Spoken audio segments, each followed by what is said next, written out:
So what is up, ladies and gentlemen? Welcome back to our YouTube channel, Gentle One TV. So for today's video, another update about Medit. So yun, this video is from Kalingap TV.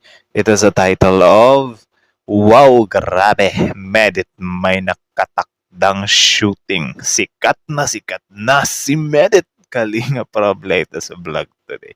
So yun, alam naman natin na wala na nga si Medit sa Kalingap. So tingnan natin kung ano na nga ba yung nangyari sa journey or sa buhay niya ngayon na walang kalingap. So, yun. This video is from Kalingap TV. So, yeah, support nyo yan. Also, Kalingap Rab, support nyo rin. Also, Medit, support nyo rin yan, guys. At syempre, Gentle One TV, support nyo rin. So, ladies and Gentle One, without further ado, let's watch this video together. Again, the title of this video, Wow, grabe, Medit, may nakatakdang shooting. Sikat na si Medit. Kalingap Rab, the latest vlog today. Diyos ko, ano na naman to main. So, let's watch. Ladies and gentlemen, let's watch this video together. Again, Kalingap TV, Gentle One TV, start. Kailangan sa shooting namin bukas. May shooting ako bukas pero nasa Legazpi pa ako Wow, kasi. may Wow, shooting. Medeth may shooting na at gagawin bukas. At grabe Medeth, Grabe yan. Good news, good news. mapapanood na ba sa KMJS? Isang Hala. mapagpalang araw sa inyong lahat mga kalingap, sanay hindi nyo po makalimutan na mag-like sa video na ito. At paunawa tapusin muna ang kabuuhan ng video na ito mga kalingap at para malaman ang nilalaman nito. Yun, At tapusin ang maraming video. salamat po mga kalingap sa pagpatuloy na pagsuporta lalo na kay Kuya Val Santos Matubang at Kalingap Rab. Again, the father and son of Kalingap Rabal Santos Matubang. Don't forget to subscribe them too, guys. So, yeah, tuloy. Medeth may nakatakdang shooting, grabe to the next level na talaga si Medeth mga kalingap. Pero bago yun ay pag-usapan muna natin mga kalingap ang patungkol kay Medeth mga kalingap. At nagpaparinig na naman si Medeth mga kalingap dahil sa napag-alaman natin kay Medeth sa kanyang isinabi na panatilihin anyang maging mababa palagi ang puso nito mga kalingap at para kung sakaling kahit gaano pa anya siya hihilahin pababa ay palagi pa rin anyang nakatapak ang mga paa nito sa lupa at hindi kailanman mag-isip na maghihiganti at hayaan na lang anya niya na ang Diyos ang humila sa kanya pataas mga Grabe. Sobrang ganda nun Sobrang ganda na ugali yun sa tao. Yun yung tipo mga tao na sinusunod talaga or alam talaga yung gusto ng Diyos, man. Like, grabe. Ito yung mga tao na, sobrang lakas ng paniniwala. Like, God, ikaw na bahala. Di ba? Grabe, bihira lang to mga taong ganito, men. Kasi ako, aminado ako minsan kapag talaga may mga tao na naiinis talaga ako. But I'm not, din naman na parang awayin ko, makipagbardagulan ako. Pero yung sa mind. Yung ibang tao kasi mas grabe sila kapag tingin nila na minamaliit sila, ginagantihan nila agad. Nalilimutan nila na hindi yun gusto ng Panginoon or ni God. 'Di ba? Hindi yun yung gusto niya kasi syempre, yun nga ang gusto ng Panginoon ay magpakumbaba tayo para maiwasan natin yung mga hatred, Goods tong si Medit, pre.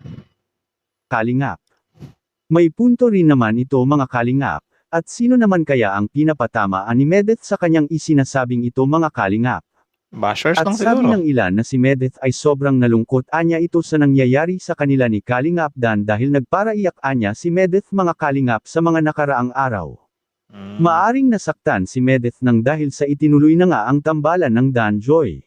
Nako. At maaring nakaramdam Yun lang, mahirap din talaga yan kasi syempre, presko pa yan or sariwa pa, di ba? talaga si Medeth ng sakit sa kalooban nito ngunit matalino at magaling naman magdala si Medeth sa kanyang sarili mga kalingap. Yun. At bakit ko po ito nasabi? Dahil si Medeth ay kamakailan nga lang ay nakikita natin siyang namasyal sa Tagaytay mga kalingap at para aliwin ang nasaktan nitong damdamin at para mabilis na makapag-move on si Medeth sa nangyari sa kanya mga kalingap.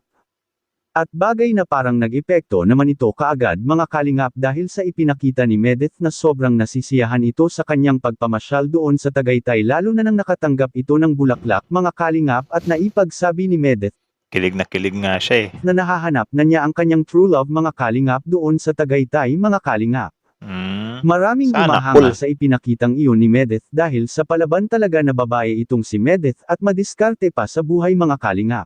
Yun, di ba? Sa kanyang pagiging madiskarte, Yan yung yan yung kinaganda kapag ka matatag ka, madiskarte, masipag ka kasi men, sobrang ng buhay mo niyan eh. Like masaya ka or yung walang imposible para sa iyo. Yung kahit anong tipong problema, maano mo ma-overcome mo, especially kapag nagtiwala ka sa kanya, kay God, di ba? ay naisipan nga ni Kalingap Rab na hindi na lang ito tutulungan dahil at sa kayang-kaya ni Medeth ang makaangat ito sa kanyang buhay mga kalingap dahil sa kanyang diskarte at sipag malayo talaga ang mararating ni Medeth mga kalingap. Yun. At isa na nga dito ang makapagpatunay na ang kanyang plano na magpigiri ito ay tinutupad na nga niya ito ngayon mga kalingap. Kasalukuyan ng mayroon ng inaalaga ang baboy So siya pala yun, si Leche Flan girl, may si baboy yan. Medeth sa kanilang bahay mga kalingap. Malaking maitutulong ng pigiri sa kanila mga kalingap dahil sa para lang nag-alkansya si Medeth dito at maaring maibenta niya ang mga baboy niya kapag nagkaanak na ito at kapag madami na ito mga kalingap.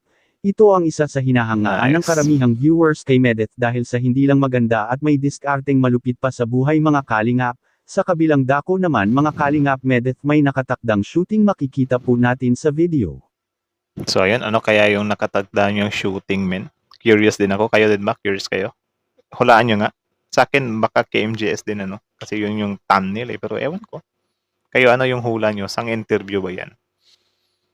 Sa ano ba yan? Sa Boyabunda?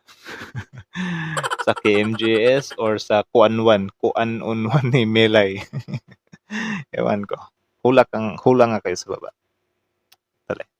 Ko ng damit po kasi kailangan sa shooting namin bukas. May shooting ako bukas pero nasa Legazpi pa ako kasi may kukunin ako dito. So yeah.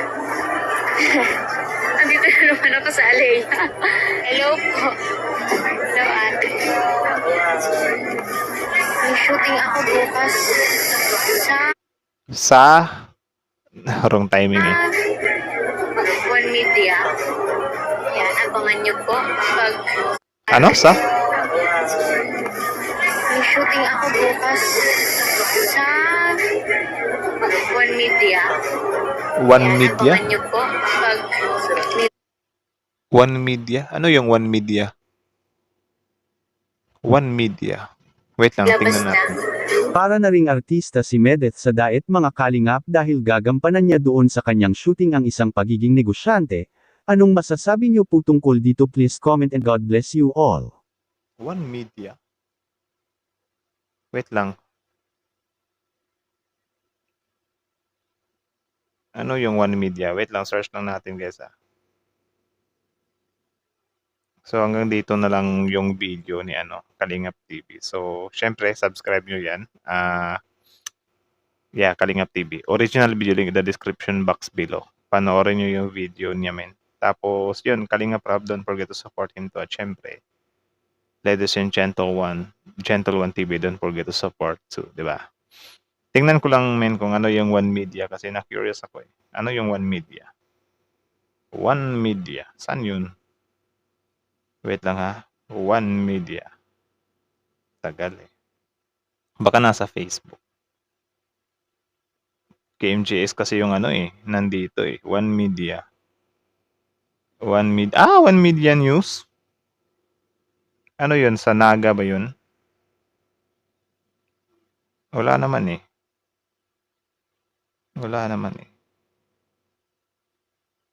One Media.